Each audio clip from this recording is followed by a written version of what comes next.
Brasil TV untuk Islam yang satu.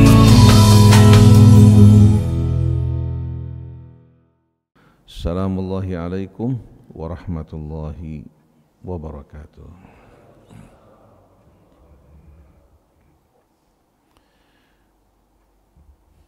Allah subhanahu wa ta'ala yang telah menetapkan untuk menempatkan kita di atas muka bumi ini,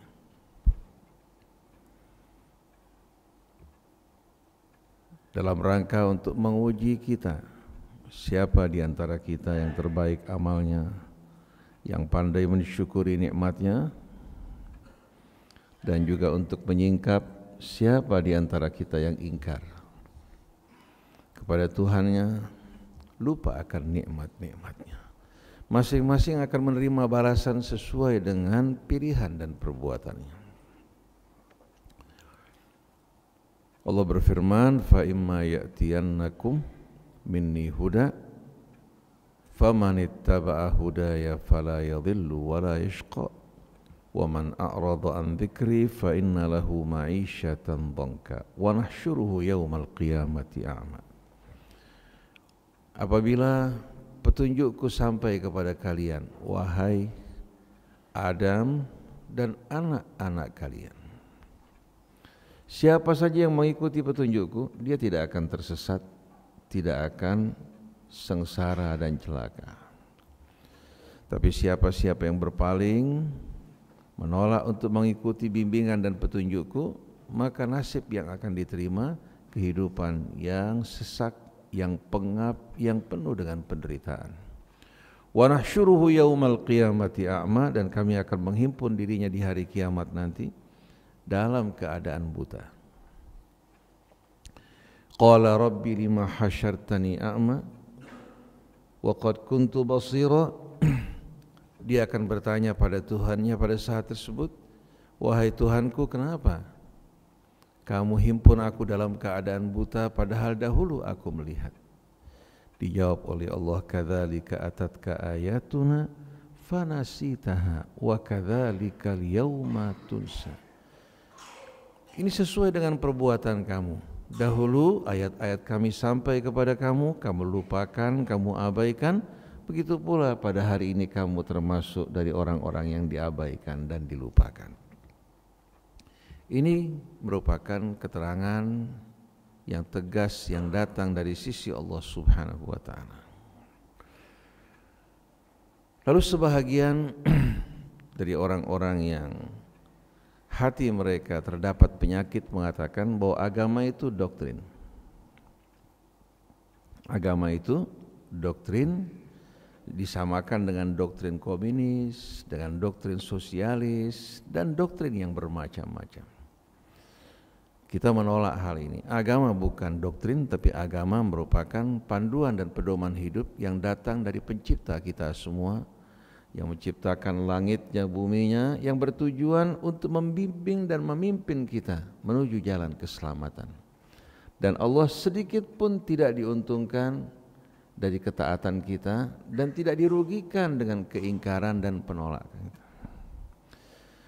Jadi agama bukan merupakan sebuah doktrin, tapi agama merupakan panduan hidup yang menerangi kehidupan kita semua, yang diturunkan langsung oleh pencipta kita yang maha pengasih, yang maha penyayang, yang maha tahu mana yang baik bagi kita dan mana yang membahayakan kita.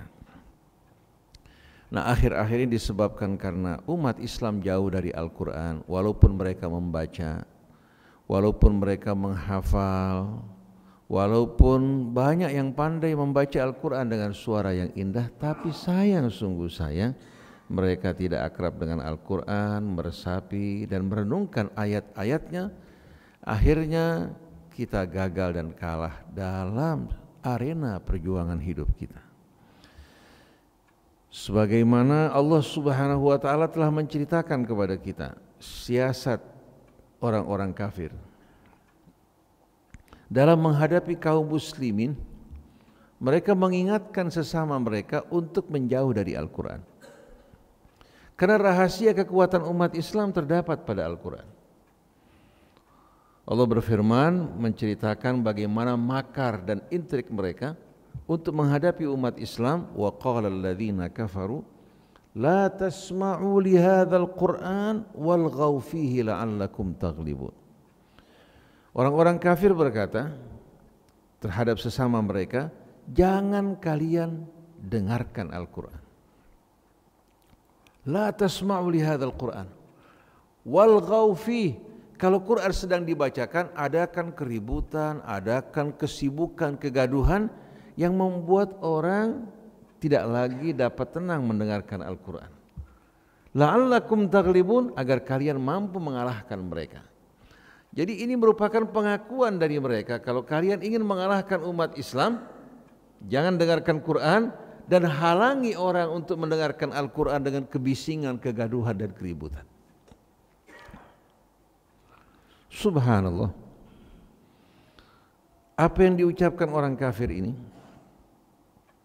dilakukan dan dilaksanakan oleh seorang orientalis Inggris yang bernama Cromer, yang dikenal dengan nama Profesor Cromer. Dia merupakan penasihat gubernur Mesir pada saat tersebut. Gubernur Mesir dari pihak Inggris, ya. Nah, penasihatnya adalah Cromer. Cromer memerintahkan kepada apa? Kepada teman-temannya, kalau kalian ingin betul-betul mampu mengalahkan umat Islam, kalian jangan sekali-kali menyinggung perasaan mereka, jangan menyakiti perasaan mereka, dan jangan menyentuh apa-apa yang disucikan oleh mereka.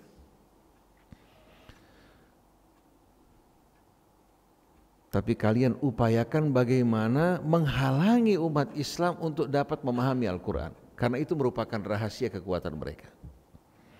Kalian perbanyak mencetak Al-Quran, bantu untuk mencetak Al-Quran sebanyak-banyaknya.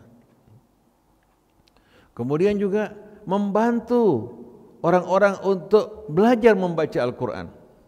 Membangun masjid sebanyak-banyaknya untuk menciptakan pertikaian di antara mereka. Tapi kalian harus mampu menghalangi umat Islam agar mereka tidak mempelajari memahami Al-Quran.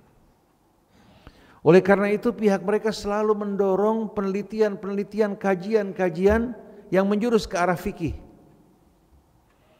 Tidak langsung mereka berbicara, tapi mereka menggunakan kaki tangan mereka. Dan subhanallah, yang dilakukan Cromer dilakukan juga oleh Snook Hurgranya. Bagaimana Snook ini yang mengaku sebagai seorang muslim menganjurkan orang untuk mempelajari agama, ya, dari apa? Dari sudut fikih dan fokus mempelajari hal-hal yang bersifat ritual, hingga bertahun-tahun umat Islam dipalingkan dari kehidupan yang komprehensif, hanya fokus pada ritual, padahal ritual tujuannya merupakan pendidikan bagi umat untuk mensucikan jiwa mereka agar mereka tampil di tengah-tengah arena kehidupan dengan mental dan jiwa yang bersih, yang selalu mengingat Allah Subhanahu wa taala, hingga seluruh sikap mereka dalam keadaan lurus dan terpelihara. Para jamaah sekalian, ini merupakan pengakuan dari orang kafir yang diceritakan oleh Al-Quran dan dilakukan oleh para orientalis, ya, untuk menyibukkan umat Islam dari Al-Quran, walaupun dekat, ya, dari mereka, tapi sebenarnya jauh dari hati mereka. Quran dekat di mata, kemudian selalu membasahi lidah mereka, tapi mereka jarang meresapi Al-Quran. Akhirnya kita benar-benar tumpul untuk menghadapi berbagai macam serangan-serangan yang datang dari luar. Dan subhanallah, bukan hanya datang dari orang-orang di luar Islam, bahkan dari dalam umat Islam, orang-orang yang mengaku sebagai kaum muslimin melakukan serangan-serangan yang cukup tajam, seperti yang dilakukan Musdah Mulia. Bagaimana dalam tulisannya Fikih Seksual, kita saksikan Musdah mengaku sebagai seorang muslimah, tapi tulisan-tulisannya mengingkari apa-apa yang disepakati dalam agama, seperti pengharaman yang Allah Subhanahu wa taala haramkan atas kita kaum muslimin untuk melakukan hubungan sejenis. tapi dia melakukan pembelaan. Kemudian melakukan kritikan terhadap apa-apa yang ditetapkan langsung oleh Allah Subhanahu wa taala dengan alasan bahwa ini doktrin yang kembali kepada interpretasi manusia. Dia mencampur aduk di antara yang hak dan yang batil. Kemudian kita saksikan akhir-akhir kita dengar rancangan undang-undang yang baru, ya, yang akan digelontorkan, ya, yang mereka berusahakan untuk diperjuangkan, yang berhubungan dengan kekerasan dalam rumah tangga. Tapi kekerasan dalam rumah tangga yang mereka tafsirkan sekehendak hati mereka. Yang mengakibatkan yang menjadi korban adalah wanita sebetulnya, bukan laki-laki. Yang menjadi korban adalah wanita, bukan laki-laki. Tapi sayang, sungguh sayang, karena umat Islam tidak akrab dengan Al-Quran, lalu mereka menjawab dengan pendapat-pendapat ulama dalam buku fikih mereka yang mungkin sesuai untuk kondisi masa ketika buku ditulis, tapi tidak mampu untuk memberikan jawaban yang lugas seperti yang diterangkan dalam Al-Quran. Oleh karena itu, sudah menjadi sewajibnya atas kita semua untuk akrab dengan Al-Quran, bukan hanya ulamanya, tapi juga umat Islam pada level bawah. Mereka bisa betul-betul membaca, meresapi dan merenungkan makna-makna Al-Quran.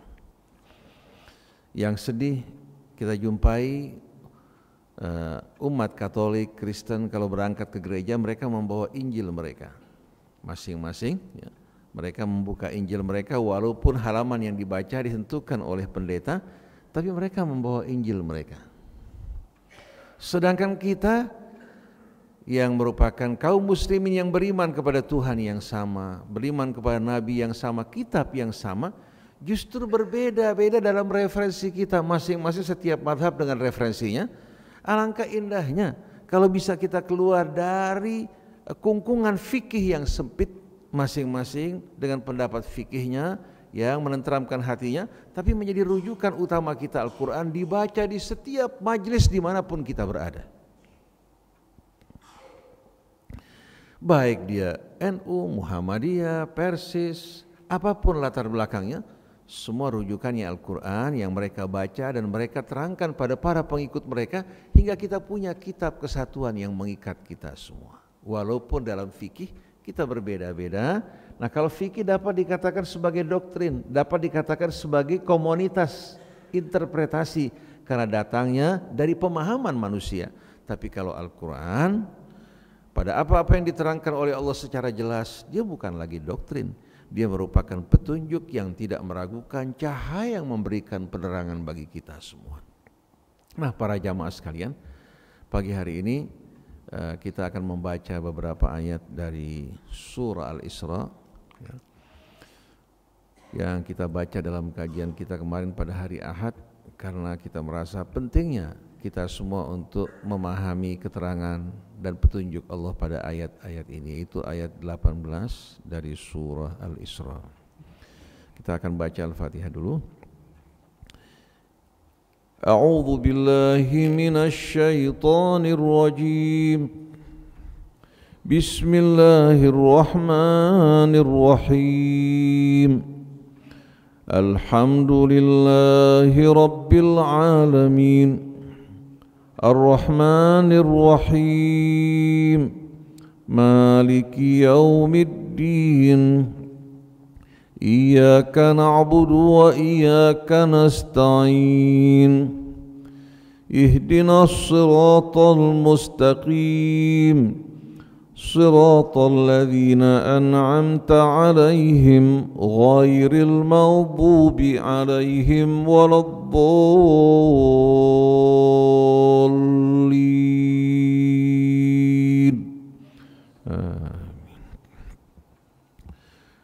Man kana yuridul ajilata ajjalna lahu fiha ma nasha'u liman nurid. Thumma ja'alna lahu jahannama yaslaha madhmuman madhura. ومن أراد الآخرة وسعى لها سعيها وهو مؤمن فأولئك كان سعيهم مشكورا كلا نمد هؤلاء وهؤلاء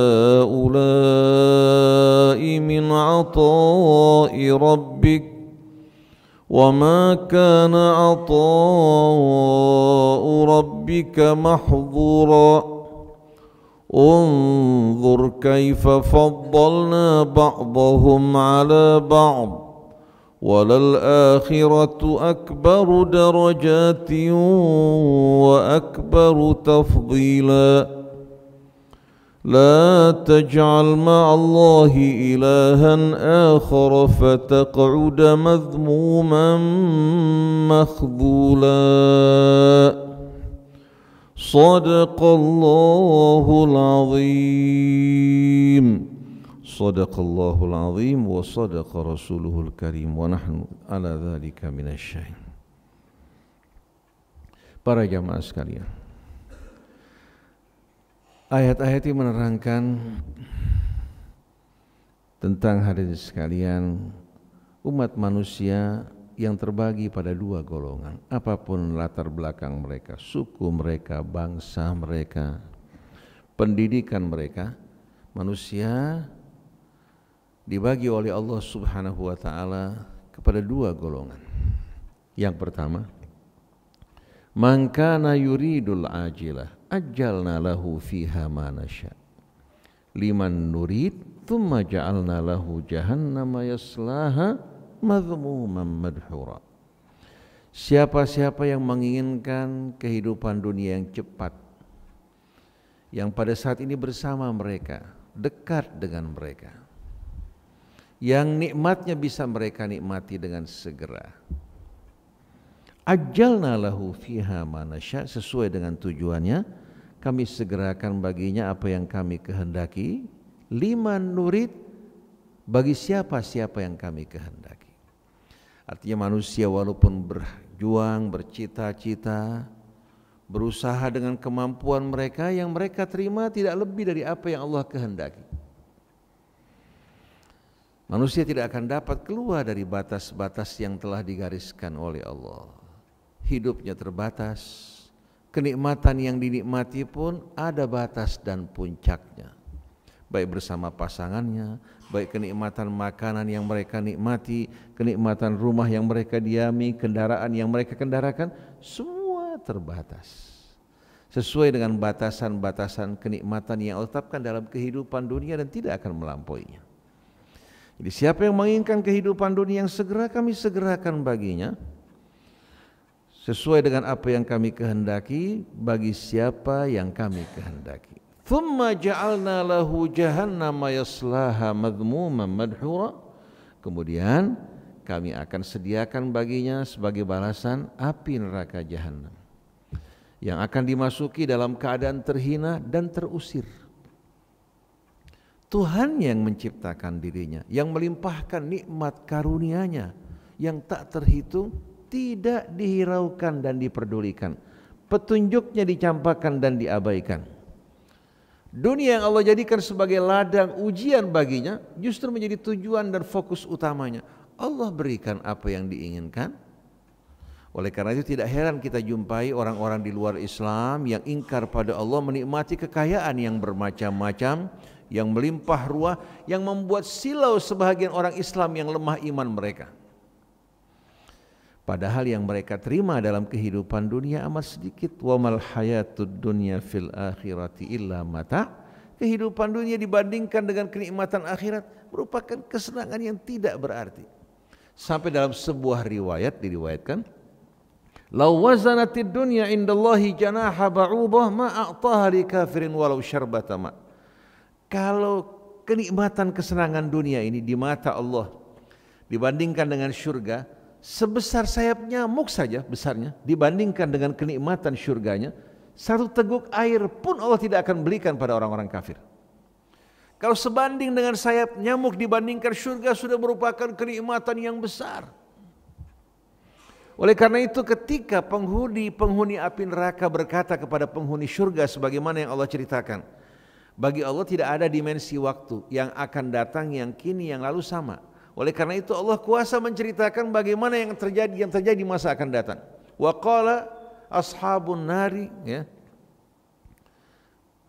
Berkata penghuni api neraka kepada siapa? Kepada ashabal jannah, penghuni surga. An afidhu alaina minal ma'i aw mimma razaqakumullah. Coba kalian kirimkan untuk kami sedikit saja air atau rezeki yang Allah berikan untuk kalian. Jadi mereka bisa berdialog langsung walaupun jarak mereka cukup jauh. Dijawab oleh penghuni surga, qalu innallaha harramahuma 'alal kafirin. Mereka menjawab, Allah haramkan nikmat ini bagi orang-orang kafir. Padahal kesenangan dunia yang bermacam-macam orang kafir menikmatinya. Tapi dibandingkan seteguk air yang dinikmati penghuni surga, sedikit makan yang mereka nikmati, semua kenikmatan dunia ini tidak berarti. Oleh karena itu sayang sekali para jamaah sekalian, hanya karena memperebutkan nikmat yang lebih kecil dari sayap nyamuk dibandingkan surga, kita bermusuh-musuhan, kita lupa kepada Allah, kita tenggelam hanyut bersama janji-janji dunia yang kenikmatannya lebih indah kita bayangkan daripada kita nikmati secara langsung. Tsumma ja'alna lahu jahannama yaslaha madhmuman madhura. Kemudian kami sediakan baginya sebagai imbalan keingkaran dia, lebih mengutamakan kehidupan dunia ini, api neraka jahanam yang akan dimasuki dalam keadaan tercemohkan, terhina dan terusir dari rahmat Allah. Ini hukuman Allah bagi orang yang menjadikan dunia sebagai tujuan. Kenapa para jamaah sekalian? Karena apabila orang menjadikan dunia sebagai tujuan, dia akan menghalalkan segala cara. Apapun perannya dalam kehidupan ini pasti akan jauh dari kebenaran. Apalagi kalau dia menjadi seorang pemimpin, menjadikan dunia sebagai tujuan, dia akan mengabaikan penderitaan rakyat. Dia akan mengabaikan kebenaran dan keadilan. Menurut dia benar dan adil itu apa yang menguntungkan dan menyenangkan dirinya. Tapi sebaliknya, waman aradal akhirah, siapa-siapa yang menginginkan kehidupan akhirat, wasa'alaha sa'yaha, bukan hanya ingin surga, ingin kehidupan akhirat tapi tidak berusaha. Kalau ini tidak, wasa'alaha sa'yaha, dan dia berjuang untuk menggapai dan mendapatkan kehidupan di hari akhirat tersebut dengan perjuangan di jalan Allah, dengan mengerjakan amal soleh, dengan mengajak kepada yang ma'ruf, mencegah dari yang mungkar, melaksanakan perintah-perintah Allah dengan sebaik-baiknya. Wa huwa mu'minun, dan dia betul-betul beriman kepada Allah, beriman kepada hari akhir. Faulaika kana sa'yuhum mashkura, maka mereka usaha dan amal mereka benar-benar amat disyukuri oleh Allah. Allah tidak mengatakan Allah akan membalas amal mereka berlipat ganda, tapi Allah gunakan kata-kata mashkur. Bayangkan hadirin sekalian, orang beramal di dunia hanya beberapa saat, diberikan kenikmatan yang kekal dan abadi. Kenikmatannya pun tidak dapat diperikan dan dikhayalkan. Bagaimana mungkin dibandingkan antara akhirat dan kehidupan dunia? Oleh karena itu Allah Asy-Syakur yang maha penyukur membalas amal kita yang sedikit dengan balasan yang tak terhitung, yang singkat dengan balasan yang kekal dan abadi. Maka mereka yang mengutamakan hari akhirat, hatinya beriman kepada Allah, amal mereka betul-betul amat disyukuri oleh Allah, dan Allah akan balas dengan balasan yang tak mungkin kita bayangkan. Kenapa hadirin sekalian begitu cinta Allah kepada mereka yang mengutamakan akhirat? Karena seorang yang hatinya beriman pada Allah, mengutamakan akhirat, dia tidak akan disimpangkan oleh kehidupan dunia, oleh pesonanya, oleh daya tariknya. Begitu pula oleh kesempitan hidup ini tidak akan dipalingkan dari Allah. Kebencian, kecintaan tidak akan membelokkan dirinya dari kebenaran, karena yang dituju adalah Allah, yang dituju adalah hari akhir. Cobaan yang mendera dirinya merupakan cobaan yang akan mengangkat derajatnya, yang akan membawa dirinya menuju balasan yang tidak terhitung. Innama yuwaffas sabiruna ajrahum bighairi hisab. Sedangkan nikmat yang dinikmati disyukuri membuat dia menerima nikmat yang lebih banyak lagi dari apa yang telah diterima. Oleh karena itu orang yang beriman kepada Allah, yang mengutamakan hari akhir, hidup mereka akan selalu bahagia dan ridha dengan ketentuan Allah, dan hidupnya akan selalu lurus, terjaga, terpelihara dari penyimpangan, karena hatinya tidak dibelokkan dari Allah dan hari akhir. Sedangkan kehidupan dunia baginya hanya merupakan ladang ujian. Di dunia dia bercocok tanam, di hari akhir dia akan menerima balasannya. Di samping dalam kehidupan dunia, dialah orang yang paling berbahagia dalam hidup ini. Karena cobaan tidak akan membuat dirinya terkapar, nikmat tidak membuat dirinya sombong, tapi jiwanya dalam keadaan stabil, selalu bersyukur dan pasrah kepada Allah Subhanahu wa taala. Nah, sekarang pertanyaannya hari ini sekalian, apa yang dimaksudkan dengan amal dunia dan apa yang dimaksudkan dengan amal akhirat? Supaya jangan sampai kita salah kaprah. Apa yang dimaksudkan dengan amal dunia, apa yang dimaksudkan dengan amal akhirat? Kita ambil contoh. Kalau saya katakan seorang ustadz, saya berdakwah di satu tempat yang saya tuju dan saya inginkan dari dakwah tersebut, yang membuat saya bersemangat berdakwah, menyampaikan apa yang saya sampaikan adalah imbalan amplop yang diberikan pada saya. Oleh karena itu di tempat-tempat yang memberikan imbalan lebih banyak, hati lebih bersemangat untuk menjaga majelis tersebut. Tapi yang memberikan imbalan lebih kurang atau tempat yang agak jauh kumuh, semangat kita menurun untuk datang ke tempat tersebut. Yang kita ajarkan Al-Quran, yang kita ajarkan adalah petunjuk Allah Subhanahu wa taala. Kira-kira amal ini amal dunia apa amal akhirat hadirin sekalian? Amal dunia. Walaupun yang saya ajarkan Al-Quran, walaupun yang saya terangkan merupakan petunjuk Allah Subhanahu wa taala dalam kitabnya, tapi tujuan saya untuk mendapatkan dunia, maka amal ini merupakan amal duniawi. Tapi sebaliknya, saya mengajar katakan matematik, mengajar fisika, mengajar kimia, mengajar bahasa Inggris, mendidik anak-anak kita untuk dapat bersaing, agar dapat merebut posisi yang strategis sebagai bekal kehidupan orang yang beriman, di samping pembekalan keimanan kepada Allah, kepada hari akhir, dengan bekal ilmu pengetahuan. Si guru mengajar dengan penuh keikhlasan mengharapkan ridha Allah. Amal ini amal dunia, amal akhirat. Amal akhirat. Jadi amal dunia sama amal akhirat bukan hanya dilihat dari jenis amalnya. Terkadang amalnya merupakan amal yang masuk dalam kategori ibadah, yang masuk dalam kategori amalan-amalan akhirat, tapi niat telah membelokkan dirinya menjadi amal dunia. Tapi sebaliknya, ada pegawai yang jujur, baik pada tingkat kelurahan, kecamatan, wali kota, jujur dia beramal mengabdi, dan pengabdiannya bukan disebabkan karena tujuan duniawi, tapi karena mengharapkan ridha Allah. Oleh karena itu dia tidak bersedih karena sedikitnya imbalan yang diterima, karena yang diharapkan dari Allah Subhanahu wa taala. Tapi sedikitnya gaji yang diterima tidak membuat dia mengabaikan kewajibannya untuk menjalankan amanat Allah. Banyaknya pemberian yang diterima tidak membelokkan dirinya dari kebenaran. Oleh karena itu mengharapkan apa yang di sisi Allah Subhanahu wa taala, dan selalu melihat Allah pada pekerjaan kita ini yang akan meluruskan, menjaga, membentengi kita dari penyimpangan. Oleh karena itu perlu kita motivasi diri kita, anak kita, keluarga kita, pasangan hidup kita agar selalu mengingat hari akhir. Dan Allah tegaskan bahwa yang mampu untuk mengikuti Rasul, yang akan beriman kepada Al-Quran, hanya mereka-mereka yang mengharapkan Allah pada seluruh pekerjaan mereka, mengharapkan hari akhir, dan hati mereka selalu mengingat Allah. Laqad kana lakum fi Rasulillah uswatun hasanah liman kana yarjullah wal yaumal akhir wa dzakarallaha katsira. Sesungguhnya bagi kalian pada diri Rasulullah sallallahu alaihi wasallam terdapat suri tauladan yang sebaik-baiknya. Tapi ini hanya dapat diikuti oleh orang yang memiliki 3 sifat. Yang pertama, hatinya selalu mengharapkan Allah. Yang kedua, selalu mengharapkan dan mengingat hari akhir.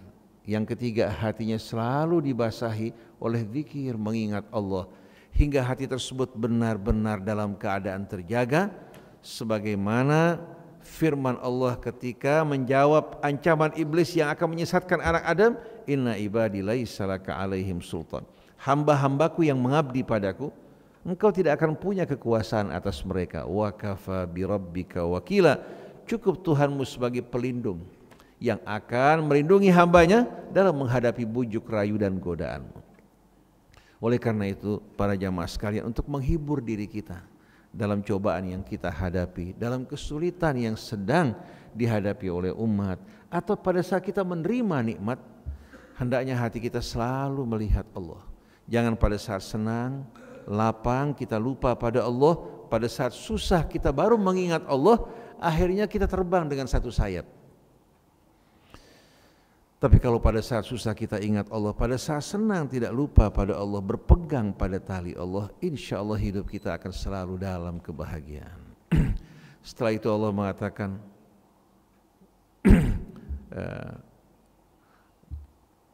"Thumma ja'alna lahu jahannama yaslaha madhmuman madhura wa man arada al-akhirata wa sa'a laha sa'yaha wa huwa mu'minun fa ulaika kana sa'yuhum mashkura. Kullan numiddu haula'i wa haula'i min ata'i rabbik wa ma kana ata'u rabbika mahdura." Masing-masing, baik yang beriman dan tidak beriman, kami berikan untuk mereka dari pemberian Tuhanmu. Wa ma kana ata'u rabbika mahdura, sesungguhnya anugerah Tuhanmu tidak terhalang dan tidak tertutup bagi yang beriman maupun bagi yang kafir. Kalau yang beriman taat berjuang sungguh-sungguh, Allah akan berikan bagi mereka imbalan yang lebih besar. Tapi kalau yang kafir bekerja untuk dunia, orang yang beriman tidak bekerja untuk dunianya, ya Allah Subhanahu wa ta'ala tidak akan berikan kecuali rezeki yang memang dibutuhkan untuk kebutuhan mereka. Jadi walaupun dia beriman, dia harus berusaha, dia harus berjuang, karena kehidupan ini memang tidak akan didapatkan tanpa usaha. Oleh karena itu Dzulqarnain dalam perjuangannya berusaha dengan ilmu, thumma atba'a sababa. Sebab ini menggambarkan wasilah pengetahuan untuk menggapai kemenangan, keberhasilan dalam perjuangannya. Nabi juga berjuang. Nabi juga memerintahkan sahabatnya untuk berusaha berjuang. Dan Sayyidina Umar ibn Khattab radhiyallahu anhu ketika menyaksikan seorang dalam masjid berzikir, beribadah, pada waktu bekerja masih dalam masjid, Sayyidina Umar tanya, siapa yang memberikan bantuan untuk kehidupan kamu? Dia mengatakan, saudara saya. Dijawab oleh Sayyidina Umar bahwa saudara kamu lebih mulia dari kamu. Saudara kamu lebih mulia dari kamu. Oleh karena itu seorang mukmin yang bergantung pada orang lain tidak dapat dibandingkan dengan seorang mukmin yang hidup mandiri, bahkan dia bermanfaat untuk memberikan bantuan bagi banyak orang. Oleh karena itu orang yang beriman seharusnya dalam hidupnya, dalam niatnya ingin menjadi orang yang bermanfaat, hingga Nabi mengatakan khairukum anfa'ukum linnas, sebaik-baiknya kalian yang paling bermanfaat untuk manusia. Dan kita semua para jamaah, kita ini merupakan orang yang bertemu di perjalanan menuju akhirat, bertemu di perjalanan. Mari bersama-sama agar kita sampai di tempat tujuan kita dengan penuh kesenangan, kebahagiaan, berbagi dengan kelebihan kita pada orang-orang yang butuh dalam teman perjalanan kita. Ini bukan tempat kediaman yang abadi. Kemudian membantu untuk mengangkat orang yang terjatuh, orang yang terluka, hingga kita meninggalkan kesan yang indah dalam perjalanan kita menuju Allah Subhanahu wa ta'ala. Dan Allah akan membalas sesuai dengan amal-amal yang kita perbuat. Faman ya'mal mithqala dzarratin khairan yarah wa man ya'mal mithqala dzarratin syarran yarah. Walaupun sebesar dzarrah yang kita pandang remeh, dipandang remeh, tidak akan hilang di sisi Allah Subhanahu wa ta'ala. Jadi kalau kita menyadari kita sedang melakukan perjalanan, bertemu dengan teman-teman perjalanan kita, kita menyadari bahwa kehidupan dunia bukan tempat kediaman yang disediakan untuk kekekalan dan keabadian. Sebentar lagi kita akan meninggalkan kehidupan ini. Jadi masing-masing kami berikan dari pemberian Tuhanmu. Pemberian Tuhanmu sama sekali tidak terhalang dan tidak sama sekali apa? Tidak sama sekali tertutup bagi hamba-hambanya. Setelah itu Allah katakan, unzur kaifa faddalna ba'dahum ala ba'd. Lihat bagaimana kami utamakan sebahagian mereka atas sebahagian yang lain. Lim Swee Lyong, Eka Cipta yang baru saja meninggal kemarin, hadirin sekalian, ya.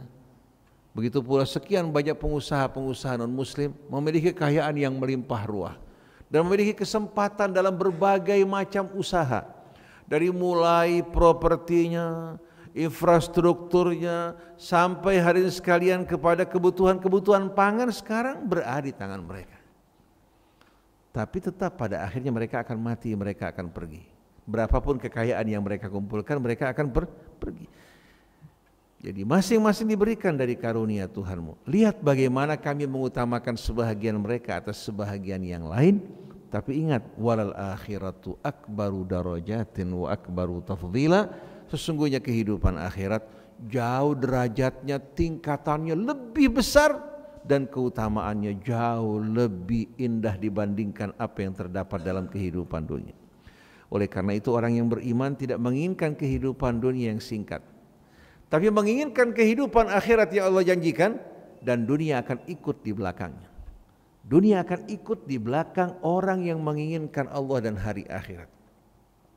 Ada sebuah riwayat hadits kursi, tapi sanadnya hadirin sekalian bukan merupakan sanad yang kuat, tapi maknanya makna yang tidak jauh dari Al-Quran.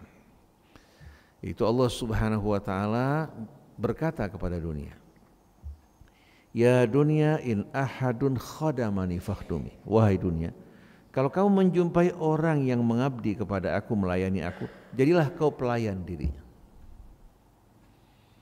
Tapi sebaliknya, wa in ahadun khadamaki fastakhdimi.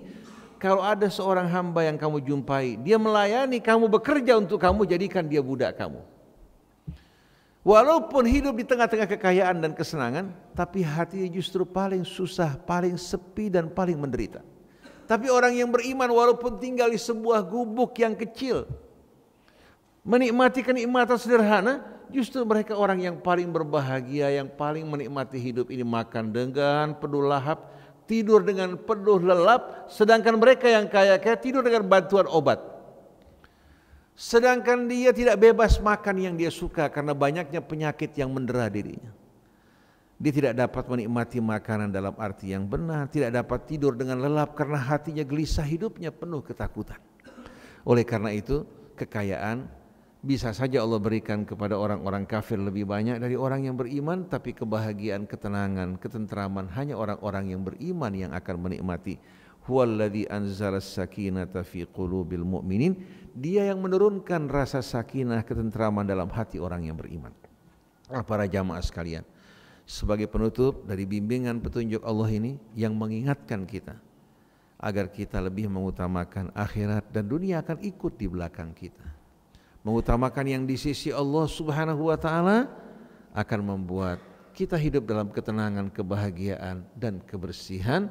Lalu Allah ingatkan, la taj'al ma'allahi ilahan akhar.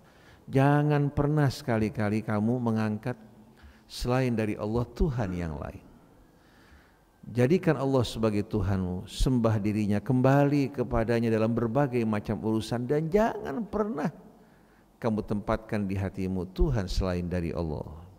La taj'al ma'allahi ilahan akhar fataq'uda madhmuman makhdhula. Kalau kamu lakukan hal ini, kamu akan duduk dalam keadaan madhmuman makhdhula, dalam keadaan tercela, terhina, makhdhula. Dalam setiap usaha perjuangan kamu, engkau tidak akan menjumpai orang yang akan menolong kamu. Kata makhdhul, orang yang butuh pertolongan tapi diabaikan, dicampakkan dari orang yang diharapkan membantu diri. Nah, kalau kita pergi kepada selain Allah, yang kita akan rasakan sesal, kecewa, kesedihan. Tapi kalau kita sandarkan hati kita kepada Allah, dalam kesempitan akan datang pertolongan. Dalam kenikmatan Allah akan memberikan kebahagiaan, kesempurnaan dalam nikmat yang Allah Subhanahu wa ta'ala berikan. Demikianlah para jamaah sekalian, ayat-ayat ini singkat tapi membuka mata kita bahwasannya manusia terbagi di mata Allah Subhanahu wa ta'ala kepada dua golongan, dan mereka akan menikmati balasan sesuai dengan pilihan dan perbuatan mereka. Mudah-mudahan Allah jadikan kita orang-orang yang bekerja untuk Allah, mengharapkan hari akhir. Allah bentengi diri kita dari tipu daya syaitan. Allah tutup hidup kita dalam keadaan husnul khatimah. Allah ampuni dosa kedua orang tua kita, guru-guru yang berjasa mendidik kita semua. Dan Allah Subhanahu wa ta'ala satukan kaum muslimin di jalan Allah, berpegang pada talinya. Dan mudah-mudahan Allah mengangkat pemimpin di tengah-tengah bangsa kita yang betul-betul takut pada Allah, berpegang kepada ayat-ayat sucinya, memimpin bangsa kita dengan keadilan, dan menaburkan rahmat di tengah-tengah kita dengan rahmat Allah Subhanahu wa ta'ala. agar menjadi betul-betul bukti akan kebenaran dari ajaran Allah, akan kebenaran Islam. Amin ya rabbal alamin. Subhanakallahumma wa bihamdik, astaghfiruka wa atubu ilaik, wal afu minkum, wassalamu alaikum warahmatullahi wabarakatuh.